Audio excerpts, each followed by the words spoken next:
Hey guys, this is Sonia and welcome back to my channel. दोस्तों, आज मैं explain करने वाली हूँ 2021 में रिलीज हुई कॉमेडी एंड एक्शन से भरपूर पुष्पा मूवी को, और मैं आशा करती हूँ मेरा ये एक्सप्लेनेशन आपको पसंद आएगा। सो फ्रेंड्स, बिना किसी देरी के एक्सप्लेनेशन स्टार्ट करते हैं। कहानी के स्टार्ट में हमें बताया जाता है जापान में होने वाली परंपराओं के बारे में। वहाँ की शादियों पे गिफ्ट के तौर पे गिटार को भेंट में दिया जाता है, और इस गिटार का प्राइस हमारे इंडिया में 8 लाख तक होता है। इस गिटार को बनाने के लिए चंदन की लकड़ियों का यूज होता है, और ये चंदन की लकड़ी हमारे भारत को छोड़ के और किसी भी देश में नहीं मिलता। इसीलिए चंदन की लकड़ी का स्मगलिंग करके जापान में ले जाया जाता है, जिससे स्मगलिंग करने वालों को करोड़ों तक मिलता है। हालांकि मजदूरों को इतना ज़्यादा अमाउंट नहीं मिलता, पर जो मालिक होता है वो अमीर हो सकता है। आगे हम देखते हैं एक आदमी को जो स्मगलिंग करते वक्त पुलिस से पकड़ा जाता है, पर वो पुलिस को देख के टेंशन नहीं लेता, बल्कि पूरे स्वैग के साथ पुलिस की धुलाई करता है। धुलाई करते करते वो सबसे कहता है पैसा लेके उसे छोड़ने को, और वो भी छोटी मोटी अमाउंट देने की बात नहीं कर रहा था, वो 1 लाख देने की बात कर रहा था। पर पुलिस वाले भी ढीठ थे, पकड़ के ले जाने लगते हैं उसे। बाद में ये आदमी कहता है सबको मिला के 1 लाख रुपए नहीं दे रहा हूँ, बल्कि सबको 1-1 लाख रुपए दे रहा हूँ। ये सुनने के बाद तो पुलिस वालों की नीयत ही बिगड़ जाती है, अपने कर्तव्यों को भूल के पैसा लेने के लिए तैयार हो जाते हैं। बाद में पैसा देने के बाद ये आदमी अपने रास्ते जाने लगता है। तब एक पुलिस वाला उसे रोक के उसका नाम पूछने लगता है। उस वक्त ये आदमी बताता है पुष्पा नाम है मेरा, पर नाम याद रखने की ज़रूरत नहीं है। पुष्पा एक दिहाड़ी मजदूर है, तो वो कहीं पे भी काम मिलता तो वहीं पे काम कर लेता था। एक दिन ऐसे ही काम करने के बाद चेयर पे बैठ के चाय पी रहा था वो, तभी उस फैक्ट्री का मालिक वहाँ पे आ जाता है। मालिक को देखते ही सब लोग उसे भाग के सम्मान देने लगते हैं, पर पुष्पा टस से मस नहीं होता अपनी जगह से। पुष्पा की यह हरकत मालिक को जरा भी अच्छा नहीं लगता, तो वो अपने नौकर को भेजता है पुष्पा को समझाने के लिए। वो आके पुष्पा से कहता है तुम अपने मालिक के सामने पैरों को ऐसे नहीं रख सकते। जवाब में पुष्पा कहता है लेफ्ट वाला पैर भी मेरा है, राइट वाला पैर भी मेरा है, तो मेरी मर्जी, मैं अपने पैरों को कैसे भी रखूं। मुझे यहाँ अपनी मेहनत करने का पैसा मिलता है, सम्मान करने का नहीं। और अगर बेवजह मुझे किसी को सम्मान देना पड़ेगा तो ऐसी जगह पे मुझे काम नहीं करना। पुष्पा का नेचर ऐसा ही था, ना तो वो किसी की सुनता और ना ही किसी के आगे झुकता, वो बस अपनी मन की करता था, तो वो काम ही छोड़ देता है। ये सारी बातें वहीं पे खड़े एक केशव नाम का आदमी सुन रहा था।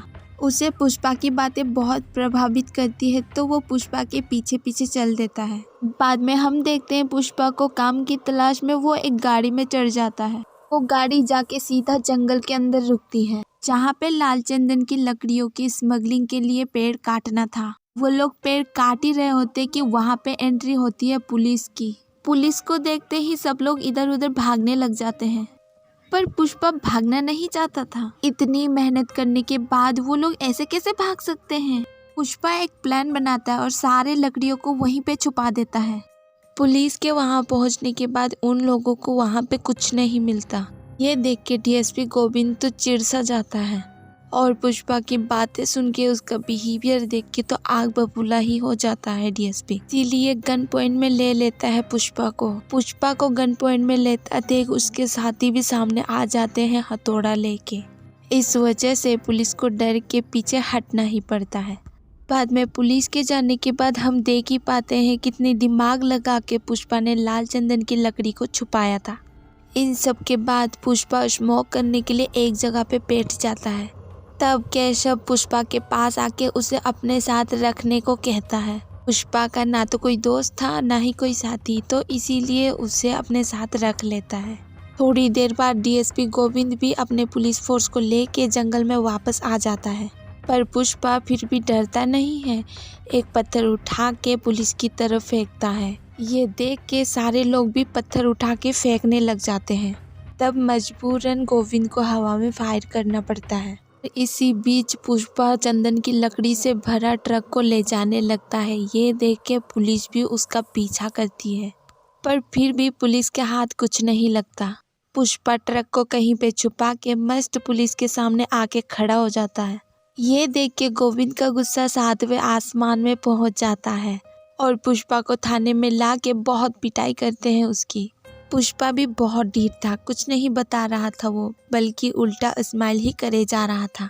ये देख के वहाँ पे एक और पुलिस वाला आता है और उसकी फैमिली के बारे में पूछताछ करने लग जाता है। फैमिली के बारे में सुनते ही पुष्पा यहाँ पे थोड़ा सा इमोशनल हो जाता है और हम देख पाते हैं फ्लैशबैक में उसकी बचपन की एक स्टोरी। पुष्पा अपनी माँ के साथ स्कूल में आया हुआ था एडमिशन के लिए। तभी वहाँ पे एक आदमी आता है और उसकी बातों से हमें पता चलता है ये पुष्पा का सौतेला भाई है। का भाई उसकी माँ की भी बहुत इंसल्ट करता है। दरअसल पुष्पा की माँ का एक आदमी के साथ अफेयर था। ये दोनों एक दूसरे से बेहद प्यार करते थे। उन्हीं का बेटा है पुष्पा। पुष्पा के पिताजी बहुत जाने माने इंसान थे, पर उसकी डेथ के बाद उसके बड़े बेटे ने उनको अपनाने से मना कर दिया था। पुष्पा का भाई हर वक्त उसे टोंट मारता रहता था। नाजायज औलाद है कह के हर वक्त उसे परेशान किया करता था। तभी से पुष्पा अपने एक शोल्डर को ऊपर करके चलता है। प्रेजेंट में हम देखते हैं 2 लोग पुष्पा को छुड़ाने आए हैं, जिनका नाम जोली रेड्डी और जग्गा रेड्डी होता है। दरअसल वो लोग अपने माल के बारे में ही पूछताछ करने के लिए आए हुए होते हैं, पर पुष्पा यहाँ पे कहता है इतने मार खाने के बावजूद मैंने पुलिस को कुछ नहीं बताया तो इसकी कीमत तो लगेगी, और वो जग्गा रेड्डी से 5 लाख मांगता है। पुष्पा की ये बात सुन के जोली रेड्डी तो गुस्सा जाता है, पर जग्गा रेड्डी को लगता है आदमी भरोसेमंद है तो वो 5 लाख देने के लिए मान जाता है और उन्हीं की गाड़ी से पुष्पा उन लोगों को वहाँ पे ले जाता है जहाँ पे उसने उस ट्रक को छुपाया था।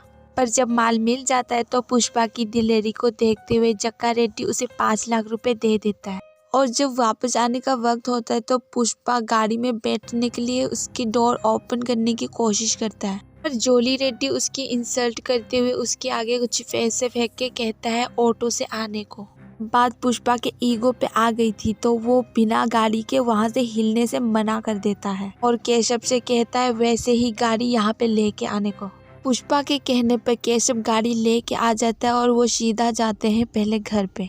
घर पे पहुंचने के बाद सब लोग बहुत खुश होते हैं और पुष्पा की माँ भी बहुत खुश होती है।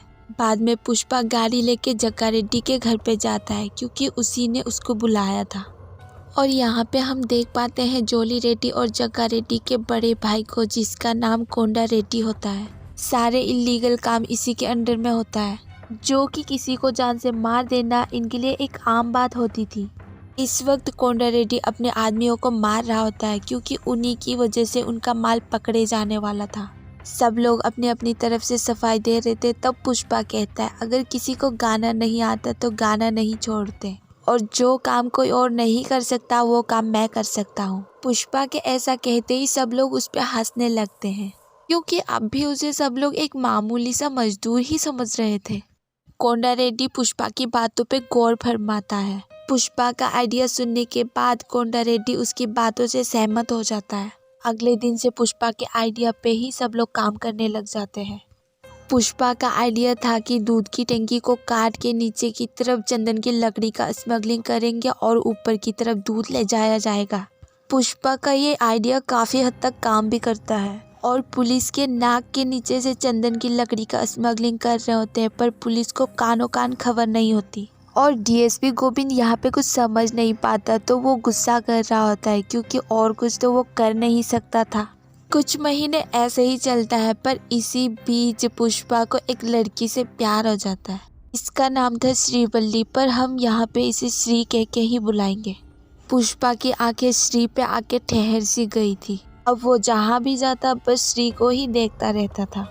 वो आश लगाए बैठा था कि वो जैसे श्री को देखता है श्री भी उसे वैसे ही देखे, पर श्री उसे भाव तक नहीं देती। अब एक दिन ऐसे ही श्री और श्री के दोस्त थिएटर में मूवी देखने के लिए आए हुए होते हैं, पर उनके पास पैसे कम होने की वजह से वो लोग टिकट नहीं ले सकते थे। तब केशव उनको पैसा दे के कहता है बस तुम्हारी दोस्त को एक बार मेरे दोस्त की तरफ देख के हंसना है। श्री मान नहीं रही थी तो उसके दोस्त उसे मना ही लेते हैं। अगले दिन मंदिर में श्री पुष्पा को देख के स्माइल करती है। यहाँ पे ये सीन काफ़ी अच्छा और फनी लगता है। पुष्पा को जब पता चलता है श्री उसे स्माइल दे रही है तो पुष्पा का खुशी का ठिकाना नहीं रहता और वो इसी खुशी में बात करने के लिए श्री के पास पहुंच जाता है। पर श्री सारी सच्चाई बता के वहां से चली जाती है और पुष्पा का यहाँ पे पोपट हो जाता है। ये सोच के पुष्पा केशव को खूब मारता है। बाद में पुष्पा कहता है गलती हुई तो एक और गलती ही सही, और उसे 5,000 रुपए दे के ये कहो कि उसे आके किस करे। अगले सीन में हम देखते हैं पुलिस ने जग्गा रेड्डी के माल को पकड़ लिया है, क्योंकि पुलिस को भी पता चल चुका था कि दूध के आड़ पे वो लोग क्या सप्लाई कर रहे हैं। बहुत मार खाने के बाद वो लोग बता ही देते हैं ये सब पुष्पा का आइडिया था। गोविंद भी इसी फिराक में था कब पुष्पा के खिलाफ सबूत मिले और वो पुष्पा को गिरफ्तार कर सके। अब फाइनली जब उसके पास सबूत है तो वो उसे ऐसे तो नहीं जाने देगा। और यहाँ पे हम देखते हैं श्री पुष्पा को किस करने के लिए मान गई थी तो वो किस करने के लिए आ जाती है, पर वो पुष्पा को किस करती उससे पहले ही रोने लग जाती है और वो पुष्पा से कहती है कि मैं ये सब अपने पति के साथ ही करना चाहती हूँ। श्री को रोता देख उसकी सहेलियाँ उसे वहाँ से ले जाती है। अब पुष्पा यहाँ पे कहता है कि किस तो मैं इससे लेके रहूँगा, इसके लिए मुझे इसका पति ही क्यों ना बनना पड़े। सीन चेंज होने के बाद हम देखते हैं एक आदमी को जिसका नाम मंगल सीनू होता है। वो यहाँ पे इसलिए आया था क्योंकि उसे शक है पुलिस लोग उसके माल को ढूंढ रहे हैं, कहीं पकड़ तो नहीं लेंगे।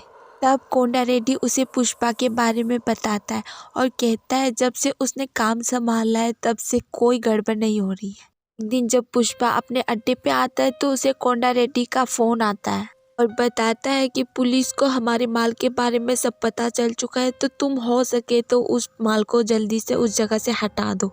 अब पुष्पा भी टेंशन में आ जाता है क्योंकि 1000 टन लकड़ियों को छुपाना नामुमकिन था। सब लोग हाथ पे हाथ धर के बैठे हुए थे, कुछ समझ नहीं आ रहा था किसी को। तभी पुष्पा को एक आइडिया आता है और वो सभी लकड़ियों को नदी में बहाने लग जाता है। ये देख के वहाँ पे सभी लोग पुष्पा का साथ भी देते हैं। तब पुष्पा केशव को पैसे दे के कहीं पे भेज देता है। इस मूवी में ये सीन मुझे बहुत अच्छा लगता है। अब जबकि यहाँ पे सब लोग लकड़ियाँ बहाने में लगे थे तो वहाँ केशव डैम के पास पहुँच जाता है और पैसे देके डैम को बंद करवा देता है, जिससे सारी लकड़ियाँ आके वहीं पे रुक जाता है। और जब पुलिस यहाँ अड्डे पे पहुँचती है तो उन्हें एक लकड़ी का टुकड़ा तक नहीं मिलता। उससे बहुत ही गुस्सा हो जाता है ये पुलिस। गुस्से में पुलिस वाला पुष्पा से कहता है कि तुम जानवर हो, जानवर से भी बदतर हो। पर पुष्पा को इन सब बातों से कोई फर्क नहीं पड़ता। बदले में पुष्पा पुलिस वाले से कहता है कि ये दुनिया जानवर है और इस दुनिया में जीना है तो हमें भी जानवर बनना ही पड़ेगा। पुष्पा की इन सब बातों से आप लोग तो सहमत होंगे ही, क्योंकि मैं भी मानती हूँ अगर इस जालिम दुनिया में सर उठा के जीना है तो हमें भी बुरा बनना ही पड़ेगा, क्योंकि सीधे लोगों को हर कोई इस्तेमाल करके छोड़ देता है। अब जबकि पुष्पा ने करोड़ों के माल को बचाया था तो कोंडा रेड्डी उसी खुशी में एक पार्टी देता है। इसी पार्टी में श्री के पिताजी भी आए हुए होते हैं। केशव उनसे बात करता है और बातों ही बातों में बताता है पुष्पा आपकी बेटी के लिए बहुत सही रहेगा। श्री के पापा को जब पता चलता है पुष्पा किसका बेटा है तो वो तुरंत शादी के लिए मान जाता है। अगले सीन में पुष्पा श्री के घर जाता है शादी का रिश्ता लेके, पर वहाँ पे भी उसका भाई पहुँच के पुष्पा की बहुत इंसल्ट करता है। पुष्पा नाजायज औलाद है ये कह के टोंट भी मारने लगता है वो उसे। तब उन दोनों की वहाँ पर बहुत बड़ी लड़ाई हो जाती है। उस लड़ाई में पुष्पा की माँ को चोट लग गई थी तो पुष्पा उनको फौरन हॉस्पिटल लेके जाता है। इन सब बातों से पुष्पा को बहुत ही दुख पहुँचा था तो वो ठान लेता है एक बड़ा आदमी बनेगा। अब पुष्पा मंगल सीनू के घर में जाके जो वो लोग माल देते हैं उसका 1 करोड़ रुपए मांगने लग जाता है, और अगर वो लोग पैसा नहीं देंगे तो वो डायरेक्ट जाके चेन्नई में मुर्गन को माल सप्लाई करेगा। ये कह के उन्हीं के फ़ोन से फ़ोन करने लग जाता है मुर्गन को। इन सब से मंगल सीनू को बहुत गुस्सा आता है, इसीलिए वो पुष्पा को मारने का ऑर्डर देता है। पर पुष्पा उसी के सामने उसी के आदमी को मार के कहता है पुष्पा नाम सुना तो फ्लावर समझे क्या, फायर है मैं। यहाँ पे डीएसपी गोविंद ने जिन 2 लोगों को स्मगलिंग करते हुए पकड़ा था उन दोनों को खबरी का काम दे रखा था डीएसपी गोविंद ने। बदले में उन दोनों को बहुत सारा पैसा मिला और ना ही उनको अरेस्ट किया जाएगा। के बाद जॉली रेड्डी को पता चल चुकी थी तो वो दोनों को पकड़ के बहुत मारता है। उसमें से एक श्री के पिताजी भी होते हैं। ये बात जॉली रेड्डी को पता चलता है तो वो इसका फ़ायदा उठाने की सोचता है, क्योंकि वो पहले से ही श्री को बहुत पसंद करता था।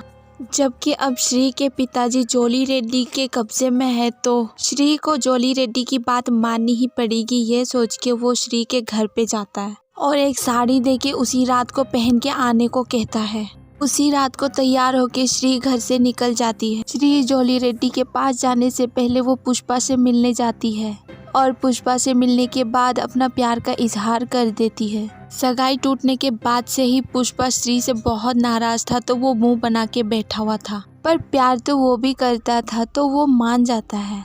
श्री बताती है, मैं पहले दिन से ही तुम्हें बहुत पसंद करती हूँ, इसीलिए मैं हर बात मान जाया करती थी। मैंने कहा था कि मैं पहला किस अपने पति को ही दूंगी, तो मैं मन से तुमको ही अपना पति मान चुकी हूँ और तुम मेरे साथ जो भी करना चाहते हो अभी कर लो, क्योंकि मैं थोड़ी देर में जॉली रेड्डी के पास जाने वाली हूँ।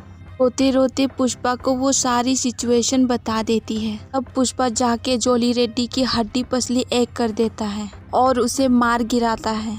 जब वो लोग वापस आ रहे होते तो जॉली रेड्डी पुष्पा से कहता है, ये बात मैं अपने भाई को नहीं बताऊंगा, बल्कि मैं जब ठीक हो जाऊंगा तब इस बात का बदला लूंगा। पुष्पा भी इस बात से टेंशन फ्री हो जाता है तो वो लोग घर पे वापस आ जाते हैं। अगले सीन में हम देख पाते हैं जॉली रेड्डी को हॉस्पिटल में। उसका भाई उसे बहुत पूछता है इस हालत का जिम्मेदार कौन है, पर जॉली रेड्डी कुछ नहीं बताता उसके भाई को। पर पुष्पा और केशव की बातों से कोंडा रेड्डी को पता चल जाता है कि जॉली रेड्डी को पुष्पा ने ही मारा है। ये बात कोंडा रेड्डी को पता चलने के बाद वो एक प्लान बनाता है और पुष्पा को जंगल में ले जाके बंदी बना लेता है और उसे बहुत लात घुसे मारने के बाद गोली से उड़ाने ही वाले होते हैं कि वहाँ पे मोर्गलिस आ जाता है।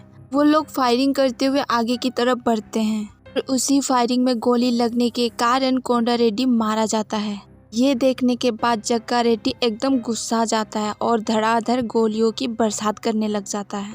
सारे लोग मारे जाते हैं, पर किसी तरह पुष्पा अपने आप को रस्सी से छुड़ा के वो खुद की और जग्गा रेड्डी की जान बचा लेता है। बाद में मोर्गलिस को बंदी बना लेता है। पुष्पा को पता था आगे चल के जग्गा रेड्डी उसके काम आ सकता है, इसीलिए उसने जग्गा रेड्डी को बचाया है। पर मोर्गलिस यहाँ पे हंसते हुए पुष्पा को बताता है, अगर मंगल सीनू को ये बात पता चली तो तुम जिंदा नहीं रहोगे। ये सुनने के बाद पुष्पा का दिमाग हिल जाता है तो वो धड़ाम से उसका सर ही उड़ा देता है। मंगल सीनू अपने भाई के मौत से बहुत ही आग बबूला हो रहा था तो वो एमएलए से सबकी एक मीटिंग फिक्स करवाता है और एमएलए की कान को भर के पुष्पा को इस धंधे से रफा दफा करवाना चाहता था। पुष्पा सारे सिचुएशन को एक्सप्लेन करते हुए एमएलए को समझाता है। पुष्पा एमएलए को बताता है मंगल सीनू कैसे सारे लकड़ियों के पैसों को अपने जेब में भरता है और मजदूरों को सिर्फ आधा हिस्सा ही देता है। बाकी ये बात सुनने के बाद एमएलए उसी को इस इलीगल काम का मेन लीडर बना देता है। धीरे धीरे पुष्पा इतना अमीर हो जाता है उसके सामने कोई भी खड़ा होने की हिम्मत नहीं करता और जो भी खड़ा होने की कोशिश करता उसके ऊपर पैसों की बौछार करा के उसका मुंह बंद कर देता। पुष्पा के आगे कोई नहीं टिक पाता तो डीएसपी गोविंद भी इस्तीफा दे देता है और जॉली रेड्डी भी इस हालत में नहीं था कि वो पुष्पा से बदला ले पाए। मंगल सीनू भी अपना हाथ खड़ा कर चुका था क्योंकि उसके हाथों से सारी पावर जा चुकी थी। हम देख पाते हैं शहर में नया पुलिस ऑफिसर आ जाता है जिसका नाम था भंवर सिंह। कुछ दिनों बाद पुष्पा की शादी थी तो वो पुलिस ऑफिसर को अपनी वेडिंग इनविटेशन कार्ड देने आता है और साथ ही पैसा टेबल पर रख के पुष्पा कहता है ये पैसा हर महीने आता रहेगा। पुष्पा पुलिस को रिश्वत देने की कोशिश कर रहा था। इस बात से भंवर सिंह को बहुत गुस्सा आता है और वो जम के पुष्पा की बेइज्जती कर देता है। पुष्पा के माँ बाप के बारे में भला बुरा कहने के बाद वो ब्रांड की बात करने लगता है। भंवर सिंह पुष्पा की बहुत इंसल्ट करता है, पर सोचने की बात तो ये थी ये सब सुनने के बाद भी पुष्पा एकदम शांत बैठा था और बिना कुछ बोले वहाँ से चला जाता है। गुस्सा तो उसे बहुत आ रहा था पर उस वक्त वो कुछ नहीं बोलता और चुपचाप उसकी बातें मानते चला जाता है जैसे कि वो उसके हाथों की कठपुतली हो। और देखते ही देखते शादी का दिन भी आ जाता है, मगर पुष्पा शादी के मंडप में था ही नहीं। हम देख पाते हैं वो तो मज़े से भंवर सिंह के साथ दारू पी रहा था। ऐसे हंस रहे थे, ऐसे बातें कर रहे थे जैसे कि वो जिगरी दोस्त हो। और अचानक से पुष्पा भंवर सिंह का गन छीन के अपने हाथों पे गोली चला लेता है। पुष्पा भंवर सिंह से कहता है ये जो खून है ये मेरे बाप का है, तो मैं नाजायज़ औलाद कैसे हुआ। और रही बात ब्रांड की, तो मैं बिना कपड़ों के कहीं पे भी चला जाऊं तब भी मुझे लोग पुष्पा ही कहेंगे। और अगर तुम ऐसे कहीं पे चले गए तो तुम्हारा कुत्ता भी तुम्हें भाव नहीं देगा। इतने दिन से मैं अपनी माँ की वजह से चुप था, क्योंकि मेरी माँ मेरी शादी को लेके बहुत खुश है और किसी और के कारण मेरी माँ के चेहरे से खुशी को जाने नहीं दे सकता मैं। ऐसे ही हालत में शादी के मंडप में आ जाता है पुष्पा और भंवर सिंह भी अपने घर चला जाता है, पर उसका कुत्ता उसी को देख के भौंकने लग जाता है, पहचानता ही नहीं उसे। पुष्पा की बातों को सच होता देख भंवर सिंह आग बबूला हो जाता है और अपने ही डॉग को गन से शूट करके उड़ा देता है। यहाँ श्री पुष्पा से सवाल करने लग जाती है कि तुम इतने देर तक कहाँ थे। जवाब में पुष्पा बताता है कि किसी ने मुझे फ्लावर समझ लिया था, तो मैं उसे समझाने गया था कि मैं फ्लावर नहीं फायर हूँ। दूसरी तरफ भंवर सिंह पागल सा हो गया था पुष्पा को मारने के लिए, तो वो सारे पैसे ही जला देता है। और इधर पुष्पा भी भंवर सिंह से टक्कर लेने के लिए तैयार था। इसी के साथ ये मूवी यहीं पे ख़त्म हो जाती है। अब अगर हम रियल में पुष्पा के जैसे बनना चाहेंगे तो हम जेल में ही नज़र आएंगे। रियलिटी में तो इसे गुंडा राज ही माना जाएगा। इस मूवी से आपको कुछ सीखने को मिलेगा, ये सोच के देखोगे तो आपको कुछ हासिल नहीं होगा। अगर एंटरटेनमेंट पर्पस से आप इस मूवी को देखोगे तो आपको ये मूवी बहुत ही पसंद आएगी। एक्चुअल में मुझे ये मूवी बहुत ही ज़्यादा पसंद आई है, सो आपको भी ज़रूर आएगी। Thank you so much for watching this video. मैं लेती हूँ आपसे विदा, हम मिलेंगे अगले नए वीडियो में, तब तक के लिए टेक केयर, बाय।